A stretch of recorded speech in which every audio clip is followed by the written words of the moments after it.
Hi, welcome back to another episode of the This Ain't Luck podcast, where we talk with real decision makers about how they help shape real music careers.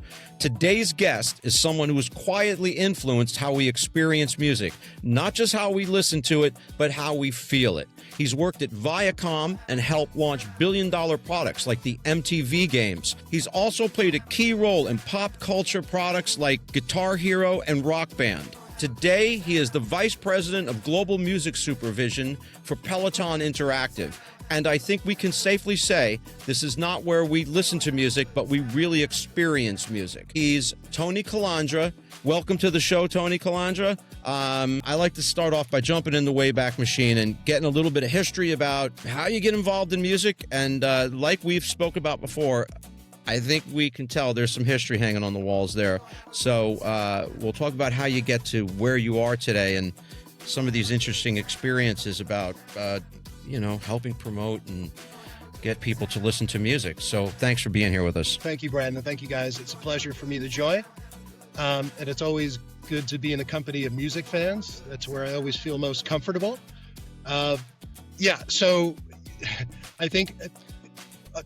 including a lot of thousands of other people, music is a part of my DNA that began at a very early age. I think as a kid growing up in the 70s during AM radio, when it was king as far as where the hits were, that's where you consumed your music, right? It was in the car. And I think that was a big piece of me growing up with parents who were into music. And, I'm sure I'm not alone, but the reason I got into music, wanting to play an instrument, it was really due to tragic circumstances. When John Lennon was assassinated back in 1980, there was this deluge of coverage with John Lennon and the Beatles. And at the time, you had three major networks, and everyone was really resurfacing all this old footage. And as a young, impressionable kid of 10 years old, just like kids in 1964, I was just sucked into it, right? To the point where I wanted to learn more, and I really wanted to learn to play an instrument. And that really paved the trajectory of my life. I likely would have done something completely different. Maybe I'd be selling insurance right now. I don't know.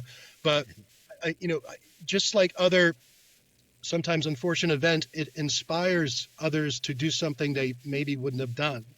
And that's what happened to me.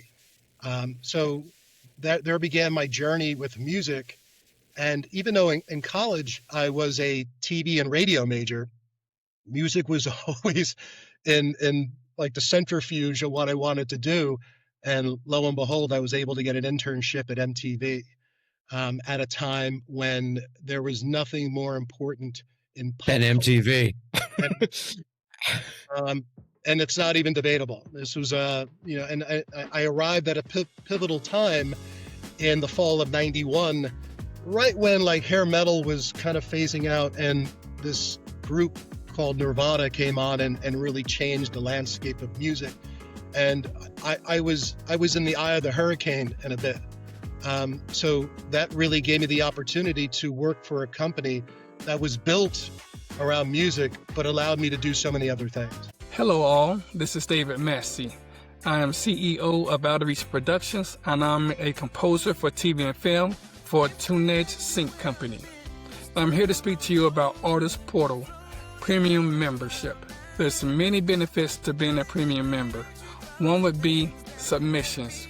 Do you know that once you submit your song or a brief, it's guaranteed to be heard within 30 minutes? Also, you can collaborate with other artists, producers, songwriters, so you can definitely get your networking on and get to creating some wonderful music. Also, Steve, Joel, and the rest of the team, very helpful. They've been very beneficial to me and my sync career. My music has been placed on CBS, TNT, the Oprah Network, NBC, and many other networks as well. So if you're thinking about joining and you're really not sure, don't even think about it. Go ahead and do it. And I highly recommend it. All right, thank you so much, and have a blessed day.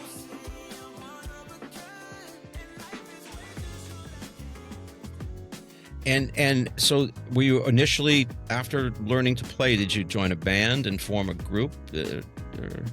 I was in my share of garage bands. I didn't have much patience for the passion of others and others wanting to practice and us. So I'm like, maybe I just do this by myself. So I would do a lot of talent shows, just me and my guitar. I got a backing band of friends I knew, and I was fine with that because it was just me and myself, and I didn't have to worry about the complexities of a band. It's hard to get everybody to have the same thing. I mean, that's why I think bands becoming successful are such an unusual thing, because not only do they have to be good and have to have good songs, but everybody has to, it's like trying to keep a family together that all has a different agenda.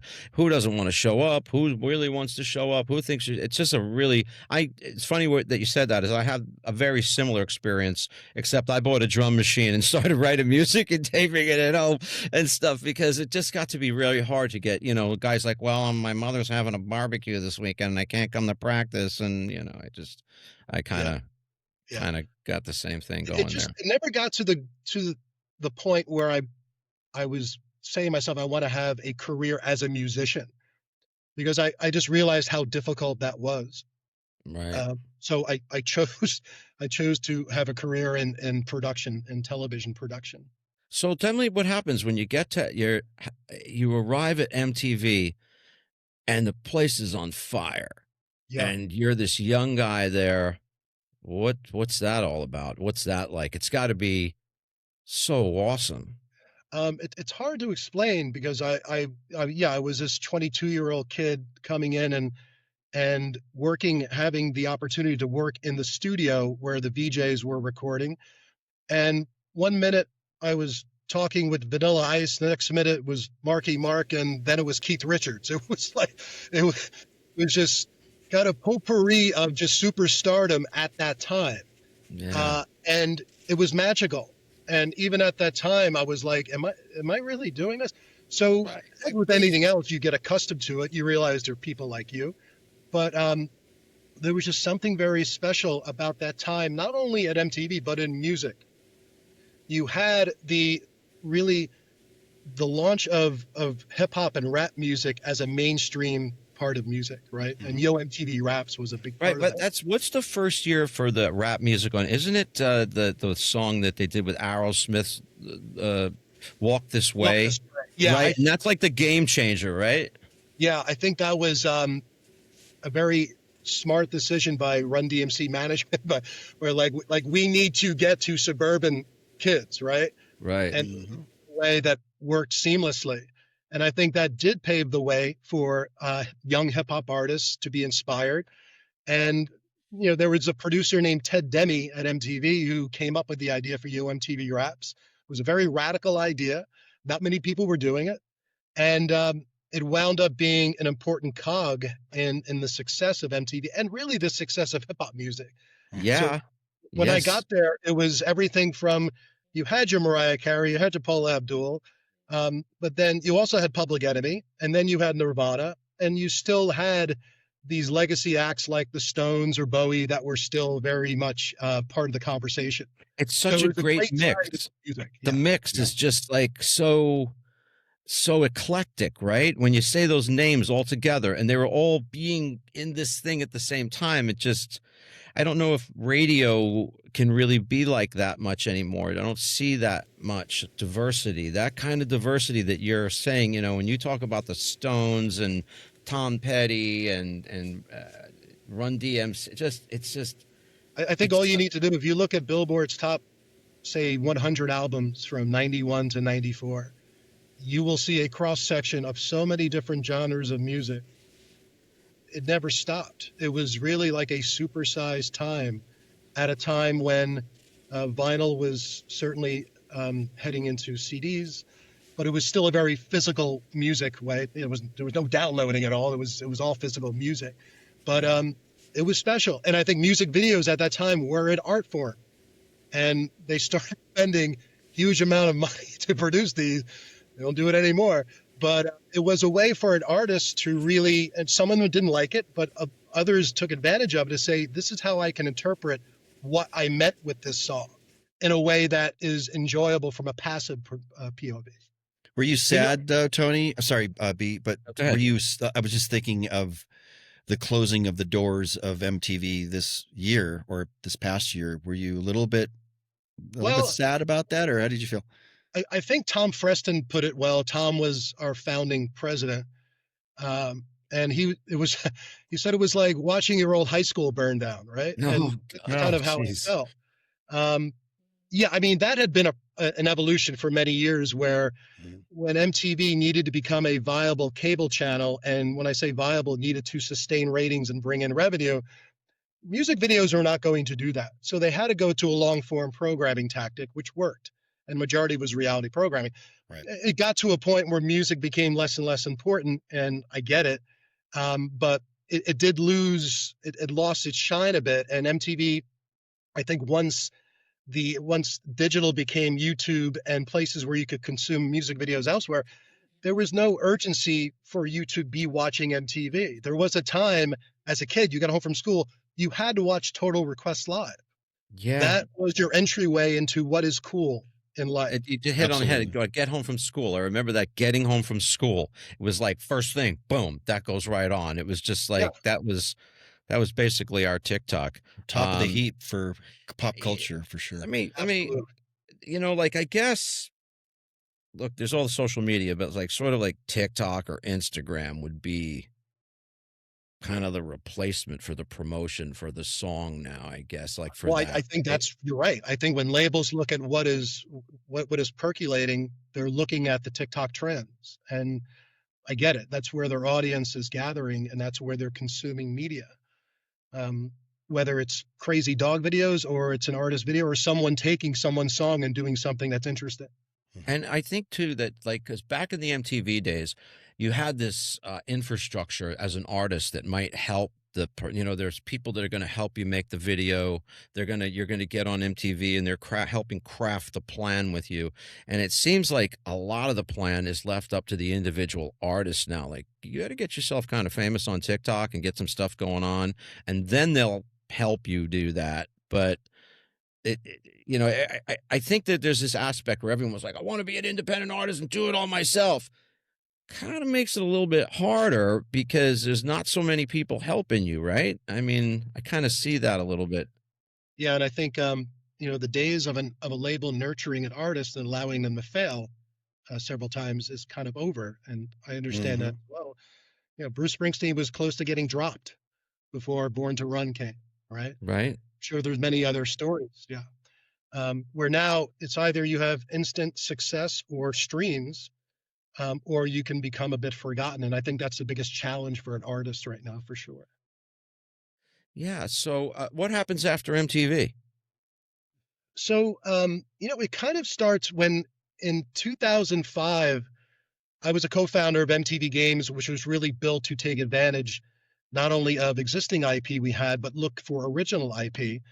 And I had a friend of mine who headed up a studio out of Cambridge, Massachusetts called Harmonix.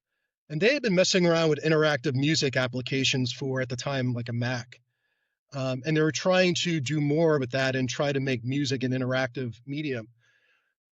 And he finally, he came to my office in 2005 to show me, we had just announced MTV Games, and he came in and he had this little satchel, looked like a violin case, and I had to ask, what's in the case?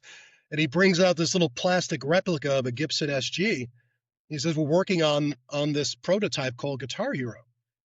I'm like, well, that's interesting. I remember hearing about Guitar Man was a coin-op game out of Japan. And Does your friend live in a castle now? I mean, but I had a machine that allowed me to play games that were not yet finished, and this was being developed for the PlayStation 1. So he put it up, and I played it, and forget about me being a musician, I have never felt something so intuitive and so primal, meaning I could feel what I needed to do, and I was playing music, even though I wasn't. I felt I was playing music. So right there and then, I'm like, this is different. And I asked him, like, do you have a marketing partner for this? And he's like, well, we're with a very small publisher named Red Octane out of San Francisco. And They don't really have the marketing budget. I'm like, well, let us be the marketing partner. And that's where we started. And right at that time, I had a boss who really was aggressive and wanted to look at acquisition. And I told them, I was like, you should acquire Harmonics. They represent everything we do. We're about music, well, we're supposed to be, and this is what these guys are focused on. Guitar Hero comes out, it explodes. When I say explodes, they cannot make enough hardware. I remember. Which is great, awfully dangerous at times too. And we somehow convinced senior management to acquire Harmonics, and by doing that, I did not know that MTV owned Guitar Hero. Well, we didn't own Guitar Hero. So Guitar Hero, the IP was owned by that small publisher.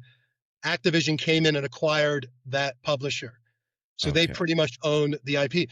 But Harmonics, in their mind, were thinking, well, Guitar Hero is fine. We want to make the ultimate band game. And they were working on what became Rock Band. Right. And that was wholly owned by Viacom at that time. Wow, I didn't know that. That's a neat story. It's a game that was owned by basically a broadcaster. Yeah. Yeah. And, when you enter the video game business, it does not have the favorable margins that you have for advertising sales, right? You got to have a strong stomach. For every game you produce that's a hit, there's probably 10 that are dead, right? So it's not for the weak of heart. Ultimately, Viacom did not feel it was equitable for their business, and they wound up selling it off. But not before we had an amazing run and we put out some amazing product, including I had a chance to work with the Beatles, which not many people can say they had a chance to do that. We put out a Beatles version of Rock Band, which was, to say it was a labor of love would be the understatement of the year. So what would be the process in something like that? You guys would decide an artist, and then you'd go try to get that artist to agree. But then there's also a technical process of chopping up the songs and getting everything to work with the machine and stuff like that. What tell us a little bit? I'm just interested in that purely. It's a crazy story that starts, I believe it was St. Bart's, where our president at the time of MTV Networks, Van Toffler, was vacationing. And I believe he was approached by Danny Harrison, who happened to be there. And Danny was a big Guitar Hero fan. And he's like, you know what, Van, you should put out a band game. And Van said, well, it's funny you mention that. We are doing that. And he's like, well, what if you got the Beatles involved? And Van was like, if you can help us with that, we'd be awfully grateful. So Danny was really our ambassador to go to Apple Corps, which was really this reverse democracy of McCartney, Paul McCartney, Ringo Starr, Olivia Harrison, Yoko Ono. I say reverse democracy, meaning if they all don't agree, it doesn't get done, right? Right. And we pitched it to them. And it took a while, but they all saw the opportunity to deliver this amazing, legendary music to a new audience in a totally different way.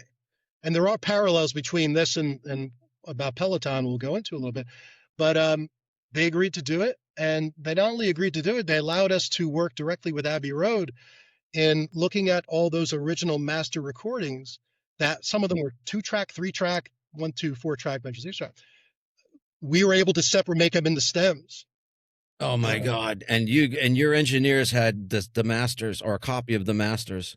Yeah. And it was done in partnership with Giles Martin, who, since then has done so many remastering, and the credits are endless, but it was incredible. And I think the big part of that was I was able to listen to some recordings, and you don't realize how great of a drummer Ringo is until you hear some of his isolated drum signature. I mean, because we needed him, because we needed kind of beginner mode, intermediate, expert.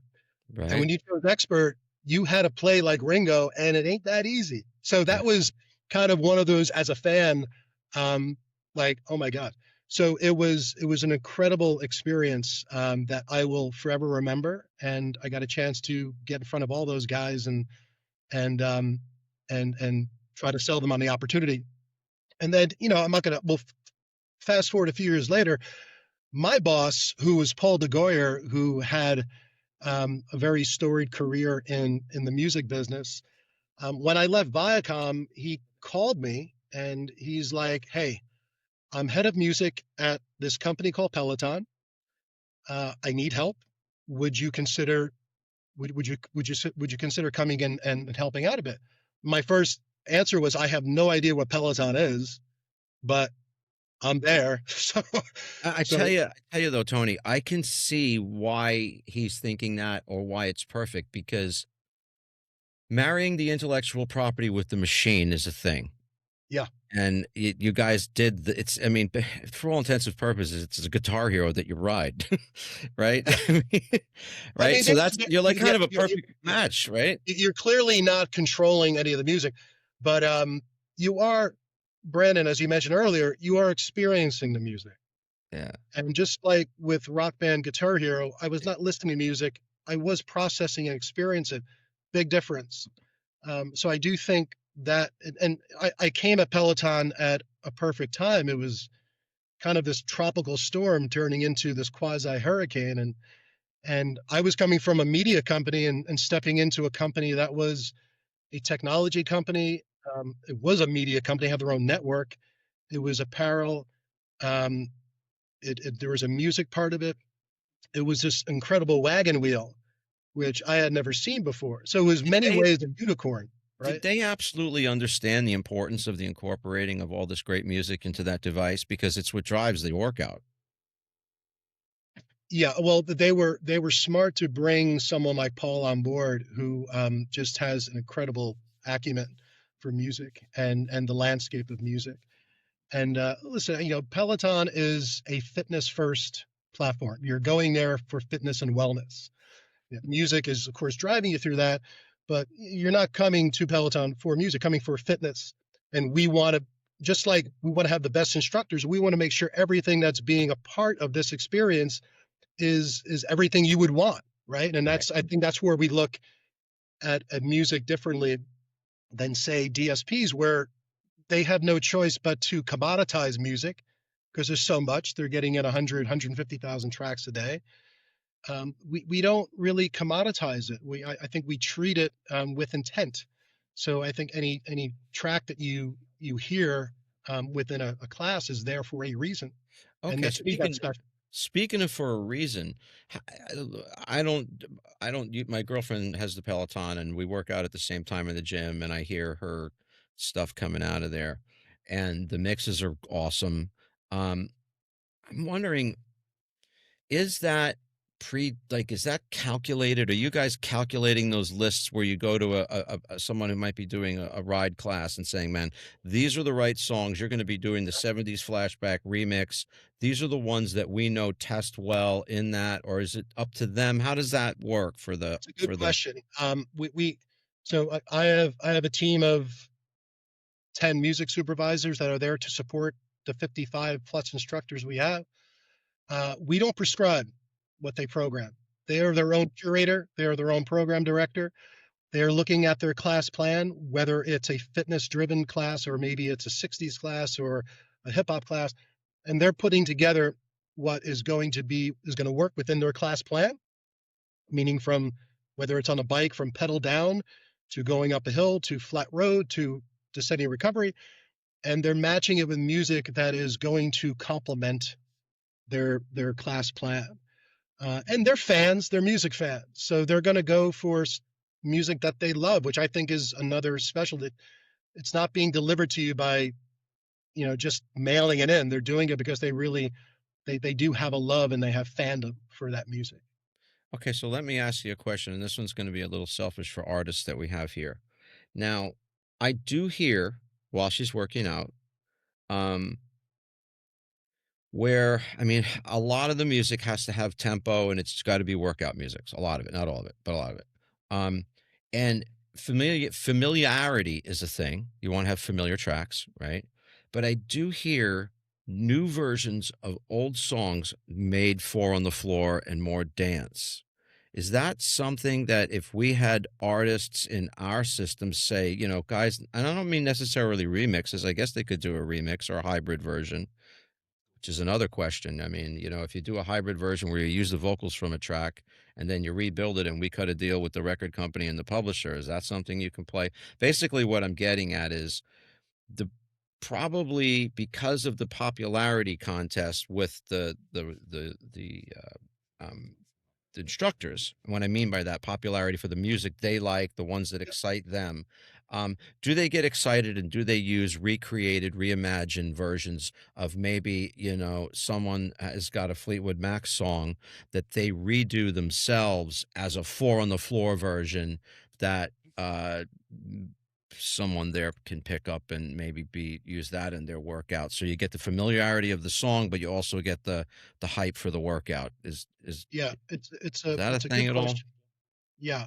So if there was a formula, available to give artists to say, this is what you need to do to be appealing for instructors, like there is none, right? And I think Right. that's a good thing in that each instructor is very much like their own satellite radio station, where they have Mm. their own vibe, their own following, their own music sensibility. Now, I will say as a whole, I think remixes they just love because it's a reimagining of a really cool song done through the lens of maybe a DJ or producer that they like. But it could be anything. It could be Nina Simone feeling good, or it could be a David Guetta remix that comes out. But ultimately, it's music that they like and they feel it will connect to the member. And you guys all know music is such a unique part of our lives in that it'll make you happy, it'll make you sad, it might make you a little angry. It's going to trigger emotion, which not many things do, unless maybe the aroma of a food brings you back, brings you recall. A song will bring you back to your first kiss, your first fight, your wedding night, the birth of your first child, the loss of a loved one. Not many things in life can be that pivotal and say that is with me forever. Personal. Yeah, it is very personal. And I think the instructors take that into account where they want to, through their workout, make sure that when you're having that endorphin rush or that dopamine release, music is going to be consumed a bit differently, or at least processed, where you're hearing it a bit differently. You're hearing that bass line maybe a little differently than you would if you were in your car. It's that's the miracle of music, and we're lucky that we have a platform that can deliver it in a very unique way. Is there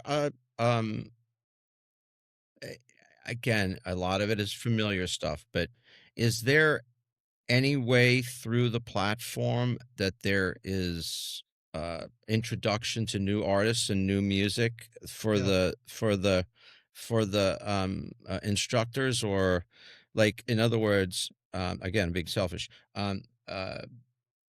for a new artist that we have, or because we have a lot of record companies that are putting stuff in our portal and stuff like that. There's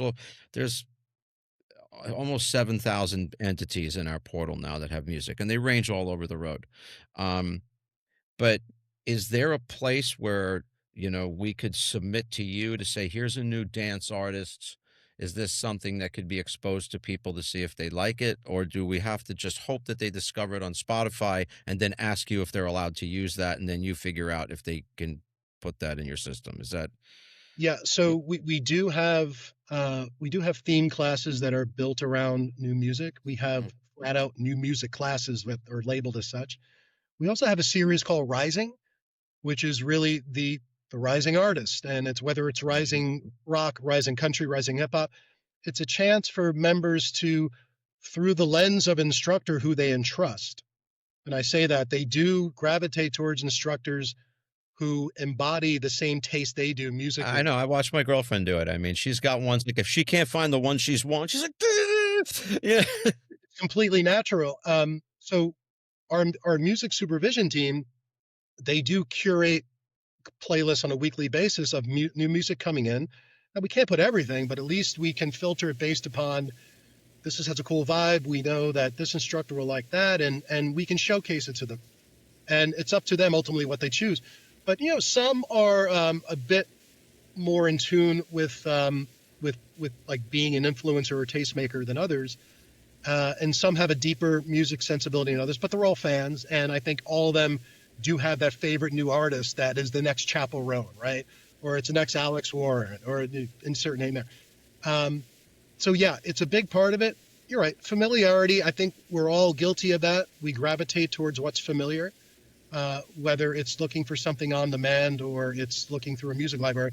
But the instructors do take they do take a lot of time to try to surface as much new music as they can without alienating anyone. Like it can be a little intimidating. You go in a class and there's nothing but the unknown. Some people welcome that. No, I get it. I get it. No, I mean, are you finding that now with the introduction of all like the AI music on Spotify and stuff, are you guys having to deal with that kind of stuff of people sending you AI music that's like getting in there? Or no, here's the thing about AI music, and once again, I'm on the side of the artist. I don't think anyone understands how difficult it is to create a musical composition. Especially anybody who's typed a prompt into AI that wants to be famous. I mean, we find people that are like, listen to my song. It's like, it's not your song. I mean, there's good AI and I don't want to say bad AI, but if you look at like machine learning, what Peter Jackson did with the Beatles, right? He was not lifting anything. He was really just he was smoothing the edges on a very crude recording and making it at least to the point where it had the fidelity that would be up to standard. And that was a good use of AI. Yeah. Not a fan of AI lifting the copyright of someone else. Me neither. That's us. Yeah. No. It's something I think we embody as a company where we the instructors do support the artists, and we do not want to feature anything that would be deemed harmful towards that community. So let me ask you about this new discovery of music. Is it possible that if, and we would only send you the most excellent stuff, but is it possible, is there a certain music supervisor there that's the one that listens to the new things, that if we put together, let's say, a compilation of 5 to 10 new tracks that we think might be Peloton workout worthy? Maybe some of them are cover versions. Maybe some of them are brand new songs that are very cool that might be right for that. If we were to send that along with the artist's bio and a link to their TikTok so they could see this is, because sort of what's happening here is like we talked about before, how a lot of people that are independent artists that may not have a record deal are coming to a place like we have. I don't know if you know, we're not just a music library. We have a thing called the Artist Portal. And there's all kinds of things they can do there. They can collaborate, share files, they can keep all their contracts in there. So people are gathering in this community and doing these things together. And there's not really there are some, these sort of independent work parts that might make up the pieces of what a record company used to do. So we're sort of picking up a little bit of those pieces where we can help them with certain things to help promote their song. And we're working on different ways we can promote them in TikTok through promotions like record companies do, but we're doing a hybrid version of that. So this would be almost like an independent record label bringing you 10 new artists that have music. Is there someone there is there someone specific there that would be listening to those and saying, okay, well, maybe some of these are okay? Is that Yeah, I do have to deliver the caveat is that we're not an open platform, which means we have an active feed. The repertoire that's coming into that feed are coming from labels, aggregators under license, under blanket license. Well, we're under blanket license, I think, right? Yeah, that's how we would serve it. That's how we would do it. We wouldn't. We're under blanket license. So what happens is when they sign with us, they'll sign for us to do this for them, and we have license to go ahead and promote them through our system. And it would be just like we have a lot of meditation music that went there through that same system. Exactly. It would just be like one of the meditation discs, but a variety of artists that are on that disc, because I think that it's a great promotional tool that for if someone discovers that and starts to work out it, we might be able to help break an artist that way. So it is all under license, though. We do have a team that handles that, right? And we work closely with all of our label partners as much as we can. There's a lot of them, but we will send out outbound comms saying, hey, please, here's a form. Please include a link to any music that you feel is exciting you right now and you feel would be viable for a platform. That would be cool if we could get, I mean, because to some extent we are, like I said, we're operating as a helper independent record label for these people. And if there is something we could do to be part of that, where we've got, okay, here's 10 songs I think that might be right for them to listen to this month or next month. And that would be really cool. Because like the way that the meditation stuff works is we sort of upload it. It goes into Fuga. It goes into through your system, and it's all there available from it. And if they like it, they can pick from it. And it's sort of nondescript music. Again, it's something for the instructor to pick from and say, oh, well, there's a good one. It's the right length. It's mellow. It's cool. I really like this type of music. It's not really anybody that's promoting an artist's career doing No, that. you're not going to have the name power and meditation. No. I think they understand that. And it's not like they're only looking for like Ryopi music, or like, they're looking for music that they feel will help support their class plan, right? Yeah. Well, that's in a way will complement. That's kind of the way we had our foray, if that's a word, foray into Peloton, was through yoga and meditation music to begin with, because we knew that we didn't have a lot of known artists, but we definitely have great music. So when you and I don't know if you remember our initial conversation, Tony, years ago, when we said, you asked me, you called me, I was at the airport, and I go, hey, what's going on? And you said, do you have any yoga or meditation music? And I'm like, yeah, sure. We got some of that for you. And we had some at the time, but we went and cultivated a lot of it. And it was through the artist portal eventually that we were able to come up with some really good stuff. We have like probably over 100 meditation artists now that do stuff. I mean, we get new stuff all the time and are sending it over all the time. I just thought it might be neat to be able to take, I do have this dream about, wouldn't it be cool if we were part of breaking an artist? Like, hey man, that guy, I mean, even though we don't own these artists, like where we're doing record deals where like if they sell a t-shirt, they got to give us half the money, that kind of stuff.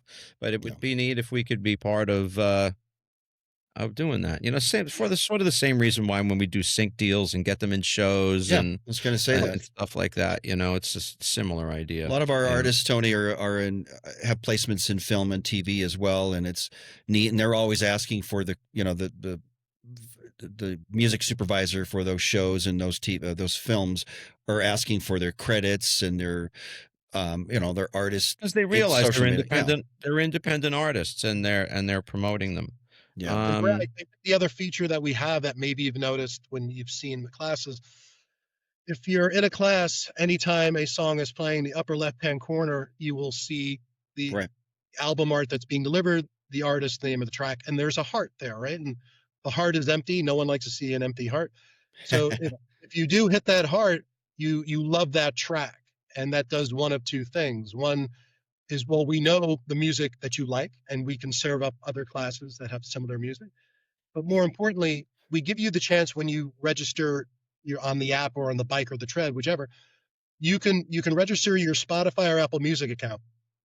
And every time you love a track, we'll build you a Peloton playlist in your account, and we'll just send that over.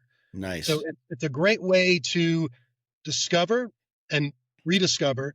But now I can go into a little bit of a rabbit hole at times. Like, I really love this artist, and all right, well, now I know who they are, and I have the Spotify.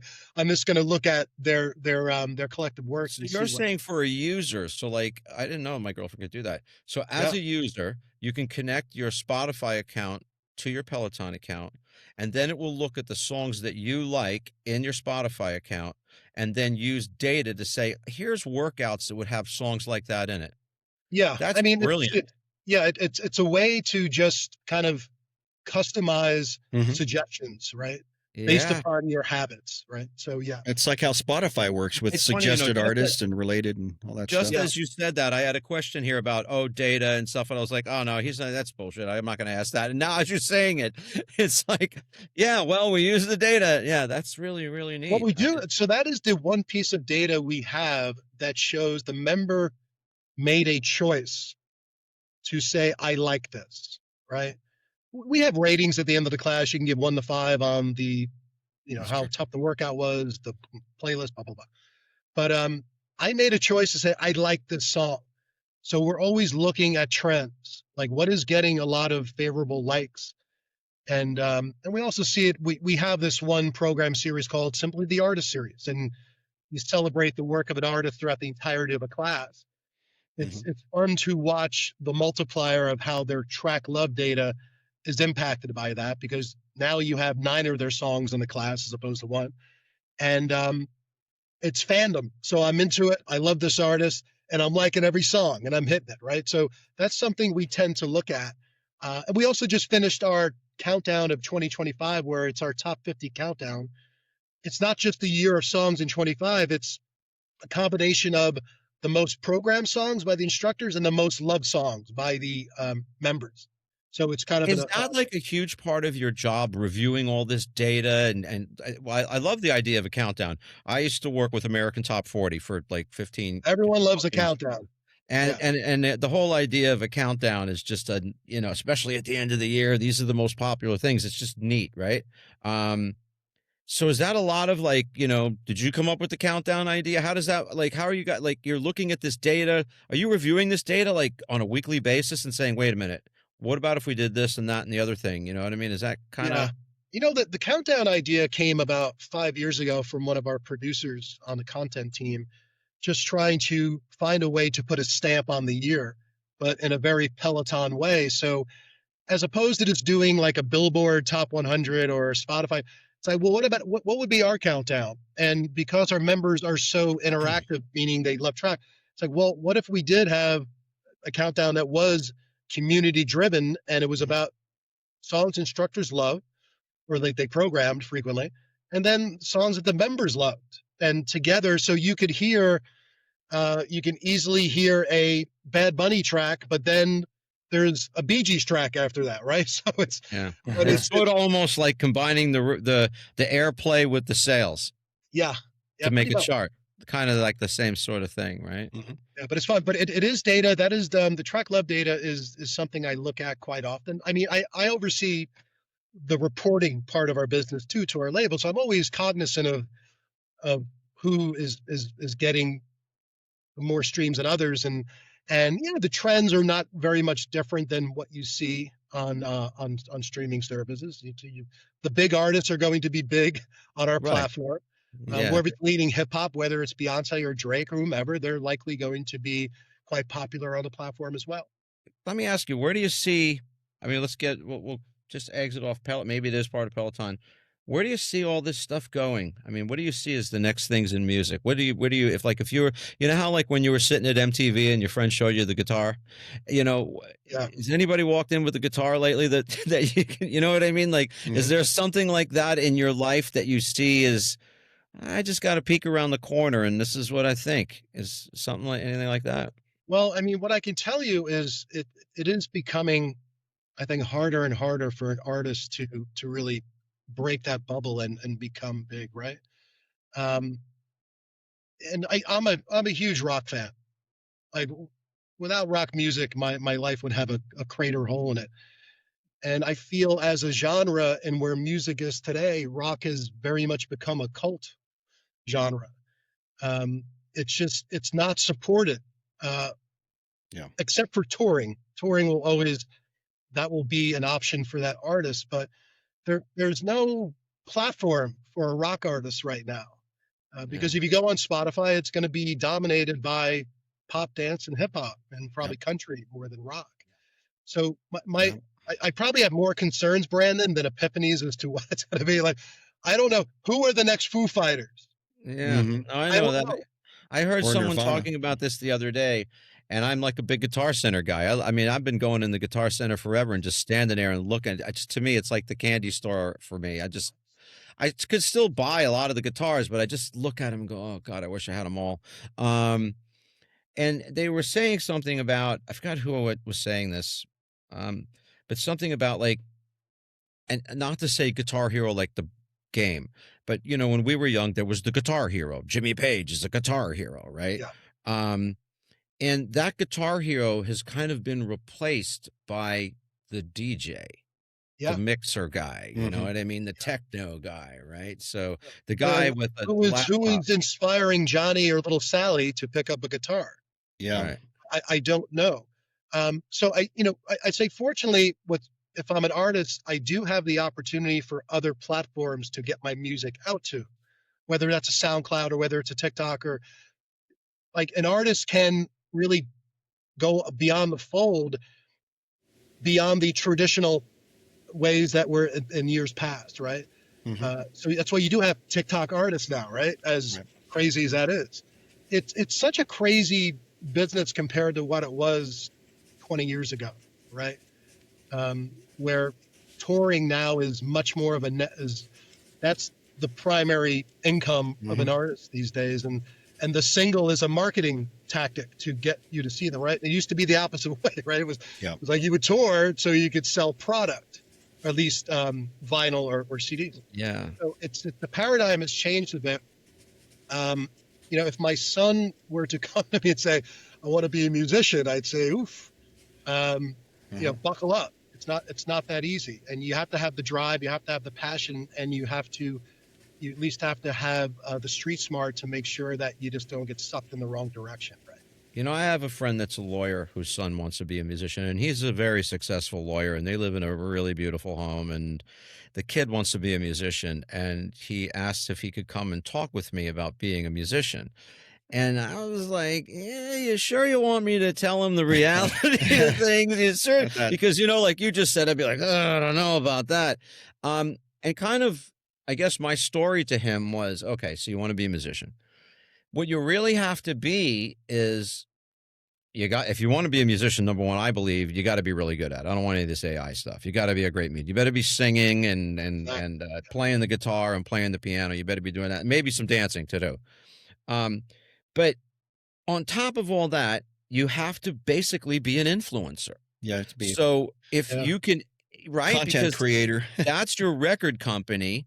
And if you're an influencer, then the influencing gives you, okay, let's say 75,000 people follow you or 100,000 people follow you in America. That means you could bop from town to town and maybe put 800 people in a room everywhere you go, and then you could make some money from them. Yeah. Because you know what I mean? So, and then I said to him, well, and if you were able to become an influencer and have hundreds of thousands of followers, maybe you don't want to play music. Maybe you just want to sell them t-shirts. Because basically the live performance is a product that you're selling at that point after you've developed your own little marketing company, Yeah. It's a tough business for sure. It's interesting stuff. Okay. Well, I mean, we've had you here for almost an hour, which I don't want to keep you much more. I know that you're probably very busy, Brandon. I know. It's all those guitars behind him. Yeah. You know how many guitars I got to retune back here? Should have a jam session now with the guitars behind us and everything. Just got a mandolin for the first time. I see this ringing over here, man. I was thinking, do you know how to play that thing well? Well, it's like when I was teaching myself the ukulele, it's really just it's new muscle memory, right? And trying to get an understanding of what those strings. So tiny. The frets are so tiny. That's what's. Yeah. But it's such obviously a classic instrument, but it has such a beautiful sound to it that once you do master at least a few chords, it's fun to tool around with. And also I think it's just fun to learn a new thing, right? I mean, it keeps the brain going, and that's what you got to do. Yeah, I'll tell you one thing. I'm and it's kind of changing the subject a little bit, but Tony, I'm really encouraged now for our viewers and our artists in the portal that there is going to possibly be this sort of new arena that we can sort of pitch their music. This rising kind of is it a show? Like, it's a thing that we can put our best stuff forward in classes that we do. It's really, we want the chance to be able to showcase and highlight young talent in music that is once again through the lens of the instructor.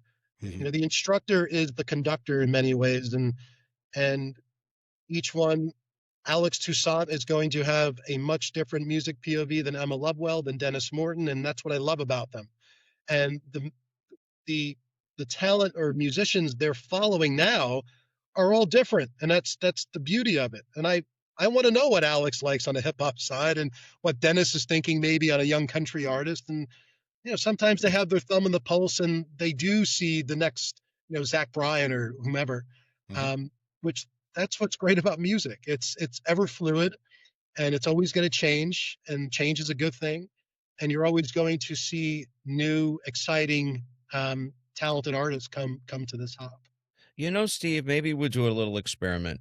We take Yeah. some of our top dance guys and we tell a couple of those guys to do a reimagine of some neat songs that we just think are Yeah. cool from the 70s. We take a couple of our producers and tell them, that are really good, and tell them to work with a couple of our artists to create a couple of these things that maybe we can help guide them to what might be a Peloton friendly type cue. And we put those together and make it greatest hits of the portal, and then send it on over to Tony's person that sort of listens to that new music and just see what they think.